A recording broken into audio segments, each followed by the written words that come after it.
বিয়ের ব্লগ তো অনেকেই দেখে নিয়েছো। আজকে আমরা চলে এসেছি দিদির বৌভাতে। তো প্রথমেই যে বিয়ে বাড়িতে পৌঁছে গেছি, দেখতেই পাচ্ছো ভিতরটা কিন্তু খুব সুন্দর করে সাজিয়েছিল। তারপরে আমরা বিয়ে বাড়ির ভিতরে গিয়ে প্রথমে দিদির ঘরটা একটু চলে গেলাম, যে ঘরটা কীরকম সাজিয়েছে সেটা দেখার জন্য। আর ঘরটা দেখতেই পাচ্ছ যে কত সুন্দর করে সাজিয়েছিল, তাই আমি এখানে একটু ক্লিপস নিয়ে নিলাম। তারপরে যে চলে এসেছি দিদির সাথে দেখা করতে। আর সব কিছুর মতো দিদিকেও কিন্তু আজকেও খুব সুন্দর লাগছিল, খুব একটা মিষ্টি নতুন বউ, আর নতুন বউকে তো সুন্দর লাগবেই। তো তারপরে আমরা চলে আসলাম টিফিন খেতে। তো এখানে যে এসে বসে পড়েছি, আর আমাদের দিয়েও দিল টিফিন। তো এখন আমরা এগুলো খাওয়ার পর চলে এসেছি কিন্তু স্টলে। তো স্টলে এসে প্রথমেই একটু চাটনি নিলাম, কফিটা আমি খাবো না।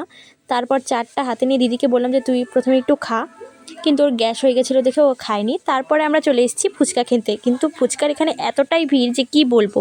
তারপরে চলে এসেছি কিন্তু আমরা খেতে, কারণ অনেকটাই রাত হয়ে গেছে। আর তোমরা দেখে নাও যে কি কি মেনুতে ছিল। তো চলো এখন খাওয়া দাওয়া করে বাড়ি। আজকের মতো টাটা, বাই।